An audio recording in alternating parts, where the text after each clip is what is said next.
Oke Sobat Tani, kembali lagi bersama saya di channel Tiga Pandawa. Langsung saja ke inti pembahasannya ya teman-teman. Jadi dulu saya pernah share video tentang cara memperbaiki kebun pisang yang sudah rusak nih ya teman-teman. Terus yang kedua, cara meminimalisir hama tikus. Dan yang ketiga, jika kita berbudidaya pisang, jangan hanya fokus pada satu jenis pisang saja. Jadi yang kita tanam tuh jangan hanya satu jenis ya teman-teman. Oke, jadi dari ketiga hal itu kita bahas dari yang pertama terlebih dahulu ya. Cara memperbaiki kebun pisang. Dulu saya pernah share videonya ya teman-teman. Nah, sekarang lah hasilnya ya. Jadi begini teman-teman. Jadi untuk anakannya kita kurangi nih, kita pangkas. Pokoknya dari satu rumpun itu kita sisakan satu anakan pisang ya teman-teman. Jadi dari satu indukan kita sisakan satu anakan pisang. Hasilnya kayak gimana ya? Seperti ini teman-teman. Jadi induk pisangnya itu pertumbuhannya kembali normal teman-teman. Nah, jangan ke pohonnya, kita cari apanya ya, buah pisangnya nih teman-teman ya, buah pisangnya. Oke teman-teman, ini induk pisangnya dan ini buah pisangnya ya teman-teman. Jadi untuk hasil dari buah pisang ini sudah cukup lumayan bagus. Ini lumayan panjang teman-teman, dan juga sisirnya pun juga cukup lumayan banyak. Ini bisa mencapai bobot 10 kilo kalau misalkan kita memanennya itu pas buah pisang kita ini benar-benar tua itu ya. Terus kenapa kok lama banget memperbaiki kebun pisang tuh? Soalnya saya share video yang tadi itu 8 bulan yang lalu. Kenapa kok 8 bulan baru beres itu? Hasilnya baru kelihatan.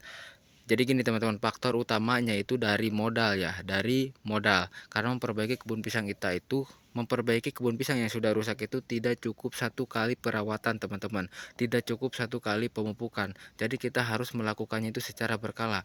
Terus kalau misalkan kita modalnya minim, mau memperbaiki kebun pisang ya agak sulit ya teman-teman. Makanya 8 bulan yang lalu saya melakukan istilahnya itu melakukan perbaikan kebun pisang. Nah sekarang baru kelihatan hasilnya teman-teman ya. Karena itu yang pertama, dari pencarian anakannya pun tidak saya lakukan secara berkala. Terus yang kedua, tidak saya lakukan pemupukan secara apa ya, jadi tidak secara rutin teman-teman. Harusnya kan setiap sebulan sekali itu dilakukan pemupukan. Oke, itu yang pertama ya, jadi singkat saja pembahasannya. Terus yang kedua, cara meminimalisir hama tikus. Oke, saya akan tunjukkan buah pisang yang sudah tua teman-teman, karena biasanya kalau tikus itu menyerang buah pisang yang sudah tua teman-teman.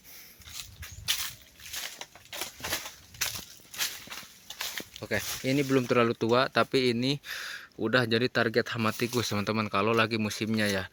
Terus ini sudah lumayan tua, teman-teman bisa lihat sendiri.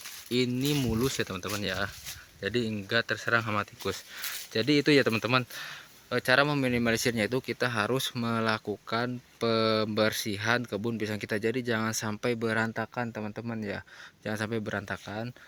Contohnya kayak gimana ya? Nah ini kayak gini nih, ini bekas panen pisang ini bisa dijadikan sarang tikus ya teman-teman. Enak banget nih, tikus bersembunyi di balik bukan semak-semak ya. Jadi ya intinya bekas panen pisang lah teman-teman ya. Itu harusnya bersih kayak gini teman-teman ya. Nah bersih kayak gini supaya si tikus itu gimana ya, kalau lihat kondisi kebun yang bersih itu jadi kayak nggak betah gitu ya. Begitupun pula dengan para koruptor ya teman-teman ya.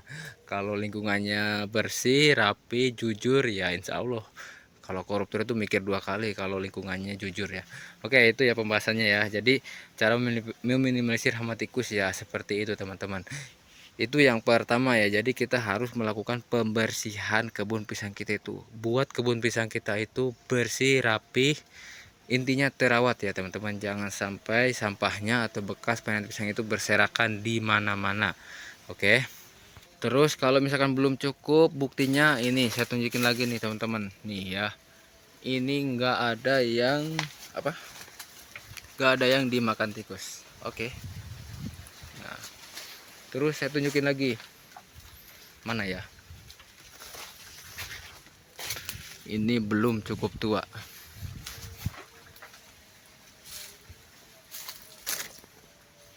Wah ini nih.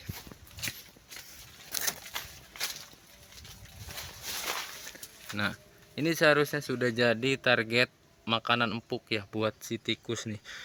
Tapi ini alhamdulillah enggak ya teman-teman. Mungkin karena ya musimnya sudah bukan lagi musim tikus ya teman-teman. Terus ditambah kita kebun kita itu terawat bersih, jadi alhamdulillah tidak terserang hama tikus ya.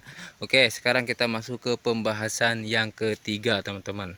Oke, jadi untuk pembahasan yang ketiga, jangan hanya fokus menanam satu jenis pisang saja. Contohnya ini pisang muli.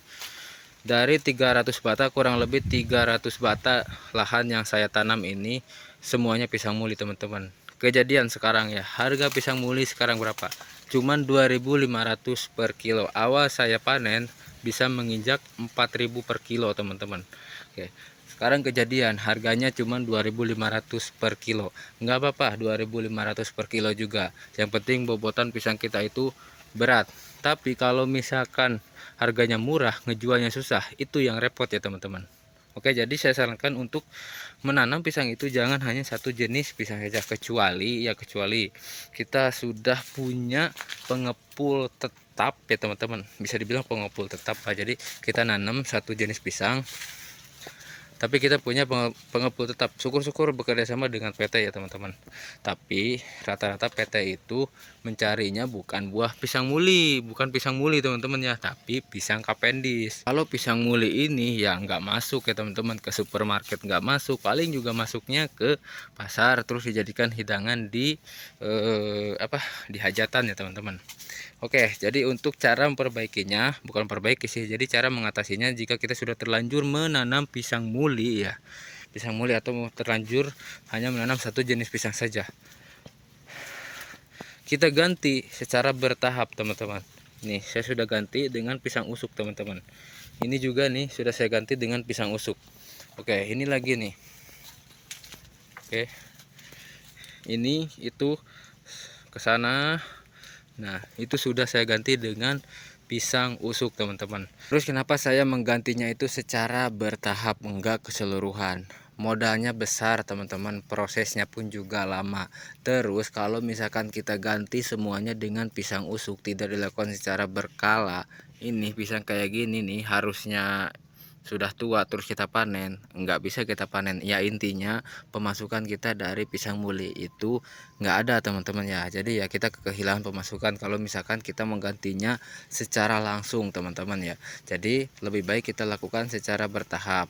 Oke, jadi caranya itu banyak teman-teman. Kita bisa menggantinya itu, saya ambil contoh ini nih, bekas pisang muli yang terkena penyakit fusarium mungkin ya, nggak tahu penyakit fusarium, nggak tahu penyakit pisang kerdil, intinya mati teman-teman, pisangnya itu mati. Oke, kesana mati ini. Nah, kita biarkan beberapa minggu atau beberapa bulan ya, beberapa waktulah intinya gitu ya teman-teman. Kalau misalkan dirasa sudah steril, baru kita tanami lagi tapi dengan jenis pisang yang berbeda. Oke, bisa pisang kepok, bisa pisang tanduk, bisa pisang usuk, atau biasa disebut dengan raja kapas ya teman-teman. Oke teman-teman, mungkin itu saja pembahasan kita kali ini. Semoga video ini bisa bermanfaat. Assalamualaikum warahmatullahi wabarakatuh. Mantap.